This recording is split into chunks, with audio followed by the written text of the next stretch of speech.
Hi friends, happy Tuesday, welcome back.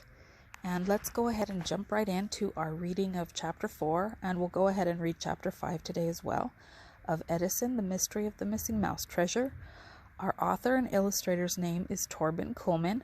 Our publisher is North South Books of New York. So here's the picture that goes along with our chapter here. It's called, chapter 4 is called At the Bottom of the Sea. Oh dear, the ship the two mice were searching for had an accident and sunk many years ago. It had never reached America. The professor put on a pair of small, round spectacles and began to read. It looks like all the passengers were saved, he said, but the article only reported on what happened to the humans. Not a word was mentioned about the fate of the mice who had been on board.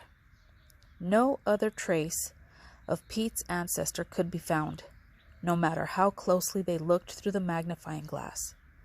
They looked through photos that were taken later of the ship's crew and all the rescued passengers, but there was no sign of the missing mouse.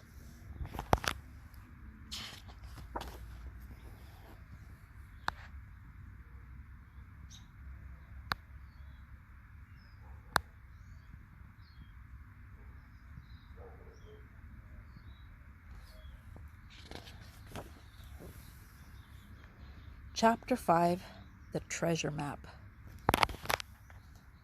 With the help of the old newspaper clippings and entries from the ship's logbook, Pete and the professor were able to piece together the events that had led up to the disaster.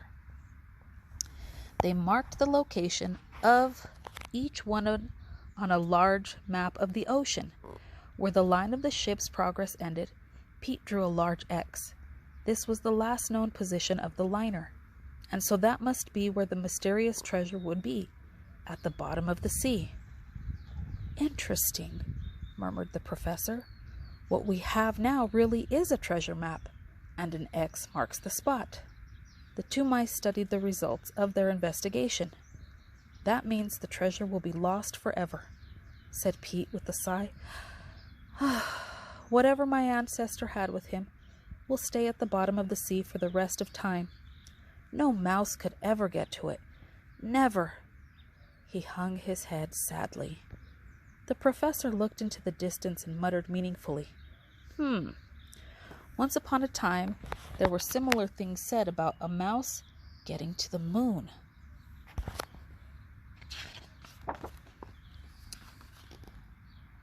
According to the professor, nothing was impossible for a mouse. Pete listened eagerly to his stories.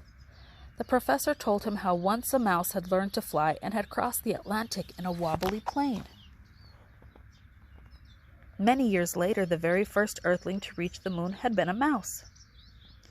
You see, one should never underestimate us mice, he said, finishing his lecture.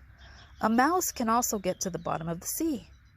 Incredible, squeaked Pete, who was impressed but still not convinced. Do you really think we could do it? What do you mean we? Asked the professor with a sniff and a snort. I'm far too old for such adventures. When you've grown up enough, you can go and look for the treasure yourself. But I thought we'd start preparing for our diving expedition right away, said Pete, not giving up. But the professor was not persuaded and finally started to leave. Delighted to have met you, Pete, and I wish you all the best. But Professor, Pete shouted again. There was no reply. So that brings us to chapter 6, which we'll read tomorrow. Let me put our little makeshift bookmark there, and let's talk about something else I would like us to think about today. If you would, hopefully you have some time to go outside or look around you a little bit and notice the things that are beautiful in the world around you. And maybe you can share 5 things with your family members. 5 things that you notice around you that are beautiful. So for instance, I would say that being outside, I'm trying to see if I can get one of the birds. I know they're fluttering in the trees over there, but they kind of run away when I come outside, so I know I can't really find them for you, but listening to them is a pretty wonderful thing. There's one over there. Let's see if I can get him. Let's see. You see his wings there? So birds are beautiful things. Also, just being able to have a yard that's green around me is a nice, beautiful thing.